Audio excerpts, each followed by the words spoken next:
Hello दोस्तों, मैं सरला Yadav SY Hindi platform पर एक बार फिर से आप सभी का हार्दिक अभिनंदन करती हूं।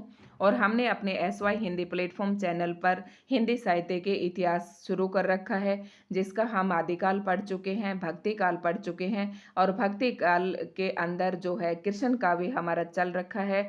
और बचता है हमारा राम काव्य, संत काव्य और सूफी काव्य की जितनी भी वीडियो थी वो मैं बनाकर डाल चुकी हूँ। और कृष्ण काव्य थोड़ा सा बड़ा था और मैंने सोचा कि एक बड़ी वीडियो न बनाकर छोटी छोटी वीडियो में डाल देती हूँ ताकि आपको पढ़ने में आसानी रहे। और आज हम कृष्ण भक्ति काव्य धारा का अंतिम वीडियो लेकर आए हैं, भ्रमर गीत परंपरा। आपने देखा होगा कि कहीं पर भ्रमर गीत ये भी कृष्ण भक्ति काव्य धारा से ही जुड़ा हुआ है, क्योंकि इसमें जब उद्धव जो है एक संदेश लेकर आता है गोपियों के पास, भगवान श्री कृष्ण जी का निर्गुण भक्ति का संदेश लेकर आता है कि गोपियों, तुम सगुण भक्ति को छोड़कर निर्गुण भक्ति को अपनाओ। तो जब ऐसा संदेश लेकर आता है उद्धव, तो किस प्रकार से गोपियां जो है श्री कृष्ण जी को उपालंब देती हैं, उल्हाने देती है, यानी कि गोपी और उद्धव का जो संवाद है वही आपका भ्रमर गीत परंपरा के नाम से जाना जाता है। तो किसी ने इसे जो उद्धव गोपी जो संवाद की रचना की, उन्होंने किसी ने तो उसको भंवर गीत का नाम दे दिया, किसी ने भ्रमर दूत का दे दिया, किसी ने भ्रमर गीत का दे दिया, किसी ने कुछ कहा। तो ये जो टेबल आपको दिख रही है ये मैं आपको थोड़ी सी देर में बताऊंगी, और इससे पहले हम थोड़ी सी इसके बारे में जान लेंगे। थोड़ा सा हम यहाँ पर भ्रमर गीत परंपरा जो है कहाँ से शुरुआत हुई और इसमें क्या है इसके बारे में अब हम पढ़ लेते हैं। ब्रह्म गीत परंपरा अब उस काव्य के लिए रूढ़ प्रयोग हो गया जिसमें उद्धव गोपी संवाद होता है। ब्रह्मर गीत का तात्पर्य उस उपालंब काव्य से है जिसमें नायक की निष्ठुरता एवं लंपटता के साथ साथ नायिका की मूक व्यथा विरह वेदना का मार्मिक चित्रण करते हुए नायक के प्रति नायिका के उपालंबों का चित्रण किया गया है। ये मैंने आपको आसान शब्दों में अभी बताया था। साहित्य में भ्रमर जो है रस लोलुप नायक का प्रतीक माना जाता है। ये प्रश्न भी आपसे पूछ सकते हैं, जो हमारा साहित्य में हम भ्रमर किसको कहा है, यानी कि जो भ्रमर गीत परंपरा लिखी है, भ्रमर जो आप पढ़ रहे हैं यहाँ पर, तो भ्रमर यहाँ पर किसको कहा गया है? रस लोलुप नायक का प्रतीक माना जाता है। वह व्याभिचारी है, वे भिचारी। देखो ये जो शब्द है ये बहुत आपके वर्तनी में पूछा जाता है। ये व्याभिचारी नहीं होता, ये व्यभिचारी होता है, और खूब पीजीटी टीजीटी में पूछा जाता है। तो ये व्याभिचारी नहीं होता, व्यभिचारी होता है, जो किसी एक फूल का रसपान करने तक सीमित नहीं रहता अपितु विविध पुष्पों का रसवादन करता है। तो यहाँ पर श्री कृष्ण जी को क्या कहा है, उन्होंने भ्रमर कहा है। जो भ्रमर किसका प्रतीक है? रस लोलुप नायक का प्रतीक है, और ये व्यभिचारी है। व्यभिचारी इसे क्यों कहा है? क्योंकि वह किसी एक फूल का रसपान न करके, अर्थात वो किसी एक गोपी के साथ प्रेम लीला का रास न करके अनेक गोपियों के साथ अपनी रास लीला रचाते हैं, इसलिए उनको इस तरीके से कहा गया है। ठीक है।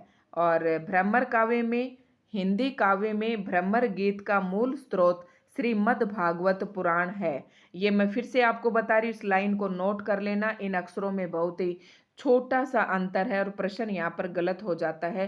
हिंदी काव्य में भ्रमर गीत का मूल स्रोत क्या है? श्रीमद् भागवत पुराण है। श्रीमद् भागवत गीता मत कर देना, मैंने भी प्रश्न गलत किया था और फिर मैंने सोचा इस पर ऑब्जेक्शन लगाते हैं, और फिर पता चला कि नहीं, ये श्रीमद् भागवत नहीं पुराण है। मैंने बुक से ढूंढा तो पता चला, जिसमें दसम स्कंद के 46वें एवं 47वें अध्याय में भ्रमर गीत प्रसंग है। अब यहाँ पर हम ढंग से देखेंगे, भ्रमर गीत की बात कर रहे हैं। हिंदी काव्य में भ्रमर गीत का मूल स्रोत क्या है? श्रीमद् भागवत पुराण है। श्रीमद् भागवत पुराण के दसम स्कंद के 46वें 47वें अध्याय में, यानी कि 10वें अध्याय में 10वें स्कंद बोला है इसने, और 46वें और 47वें अध्याय में भ्रमर गीत प्रसंग का वर्णन किया गया है। श्री कृष्ण गोपियों को छोड़कर मथुरा चले गए और गोपियां विरह व्याकुल हो गई। ये मैं आपको पहले ही वैसे बता चुकी हूँ। श्री कृष्ण गोपियों को छोड़कर मथुरा चले गए और गोपियां विरह विकल हो गई। कृष्ण मथुरा में लोक हितकारी कार्यों में व्यस्त थे, किंतु उन्हें ब्रज की गोपियों की याद सताती रहती थी।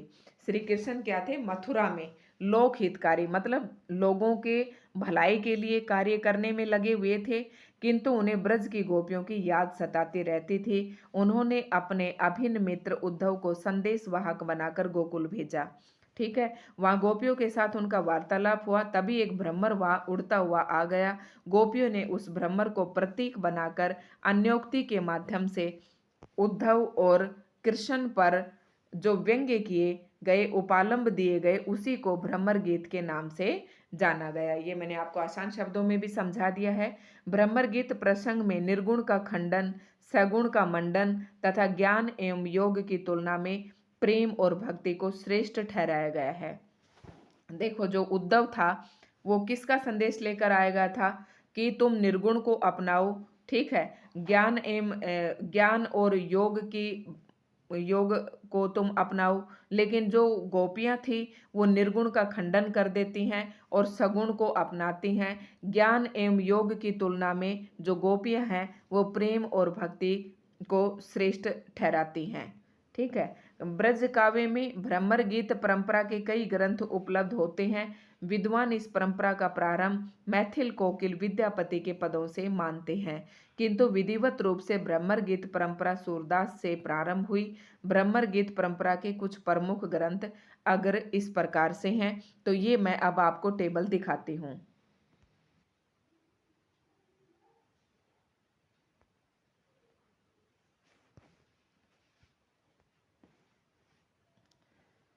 तो ये था हमारा, यहाँ पर जितने भी भ्रमर गीत हैं ये मैंने आपको डिटेल से थोड़ा सा समझा दिया है।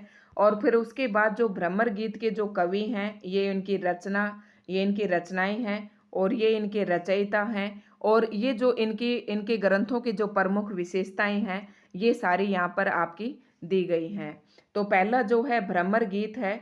भ्रमर गीत तो भौरा किसका है, आप भ्रमर देख लेना, भ्रमर किसका है, सूरदास का है। और जो भंवर गीत है वो किसका है, नंददास का है। भंवरे का गीत जो है नंदे गाती हैं। और भ्रमर दूत, दूत सत्यनारायण कवि रत्न द्वारा रचित है। तो दूत जो है सच्चाई जानने के लिए जाता है। और आगे जो है प्रिय प्रवास है, ये अयोध्या सिंह उपाध्याय हरिओद का है। ये तो आप सभी को पता होगा, जो कि 1914 में लिखा गया था। और उद्धव शतक लिखा है जगन्नाथ दास रत्नाकर। और ये जितने भी आपको 4 या 5 मैंने रचनाएं बताई हैं ये सारी भ्रमर गीत परंपरा से जुड़ी हुई हैं। यानी कि इन सभी में उद्धव और गोपी संवाद का वर्णन किया गया है, इन्होंने अपने अपने अनुसार किया है। अभी अगर इसकी विशेषताएं देख लेते हैं हम, भ्रमर गीत सूरदास का जो है, इसमें क्या है, भ्रमर गीत जो सूरदास द्वारा रचित है ये भागवत के 10वें स्कंद पर आधारित है। भागवत के कौन से स्कंद, 10वें स्कंद, ये मैं पहले भी बता चुकी हूँ।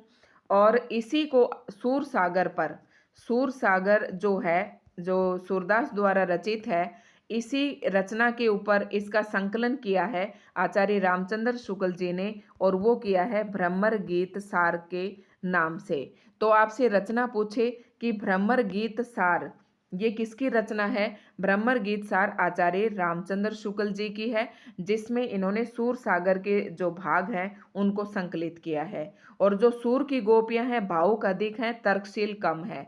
आपसे एस्टेट में अगर प्रश्न पूछ ले कि किसकी गोपियां आपको 3-4 पॉइंट दे दे कि सूर की गोपियां भावुक अधिक है, तर्कशील कम है, और कह दे कि नंददास जी की जो गोपियां हैं वो तर्कशील ज्यादा हैं। इस तरीके से आपको ना, मतलब इस बात का पता होना चाहिए, फिर प्रश्न आपसे किसी भी प्रकार से पूछ ले।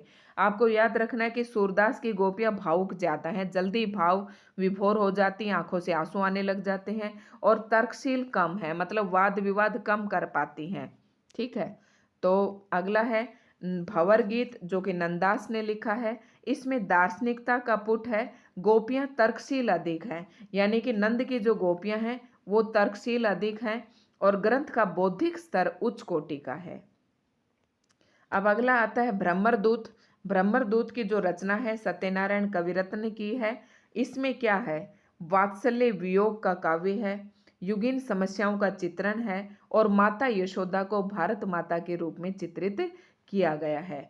तो अब आपसे पूछ ले कि भ्रमर दूत जो कि सत्यनारायण कवि रत्न द्वारा रचित है, उसमें यशोदा माता को किस रूप में चित्रित किया गया है। तो किस रूप में? भारत माता के रूप में। और इसमें क्या क्या दिखाया गया है? स्वदेश प्रेम, राष्ट्रीयता, स्त्री शिक्षा का उल्लेख भी है। जो प्रिय प्रवास है अयोध्या सिंह उपाध्याय हरिऔध द्वारा रचित है। उसकी राधा जो है लोक हितकारिणी रूप में चित्रित है। मतलब प्रिय प्रवास की जो राधा है वह लोक हितकारिणी, लोगों के हित के लिए हित के रूप में चित्रित की गई है। राधा को परोपकारिता, परोपकारिता मतलब दूसरे के उपकार में लगे रहने वाला, विश्व बंधुत्व, लोक कल्याण वृत्ति को चित्रित किया गया है। मतलब जो प्रिय प्रवास है अयोध्या सिंह उपाध्याय द्वारा रचित, उसमें जो राधा है वो उसका स्वरूप कैसा है? उसमें राधा को परोपकारी दिखाया है, विश्व बंधुत्व और लोक कल्याण की वृत्ति को चित्रित किया गया है। अब उद्धव शतक जो कि जगन्नाथ दास रत्नाकर द्वारा रचित है, इसमें भक्तिकालीन आख्यान एवं रीतिकालीन कलेवर का समन्वय दिखाया गया है। भाषा में चित्रोपमा है और अनुभाव निबंधन है और उक्ति चातुर्य वर्णन कौशल में अद्वितीय है। तो ये था हमारा भ्रमर गीत परंपरा, जो कि एक ही वीडियो में आपका हो गया है। और एस्टेट वगैरह के लिए ये जो है बहुत ही महत्वपूर्ण रहने वाला है। आप इसके अच्छे से नोट्स बना लें। दोस्तों ये वीडियो अगर आपको पसंद आई हो तो चैनल को लाइक, शेयर एवं सब्सक्राइब जरूर करें और बने रहें हमारे साथ हिंदी साहित्य के इतिहास को पढ़ने के लिए हमारे SY हिंदी प्लेटफॉर्म चैनल पर। और अगर चैनल आपको पसंद आ रहा हो तो दोस्तों सब्सक्राइब जरूर करना। वीडियो आपको कैसी लगी, आप अच्छी लगी तो आप कमेंट कर सकते हैं, लाइक एंड शेयर भी कर सकते हैं।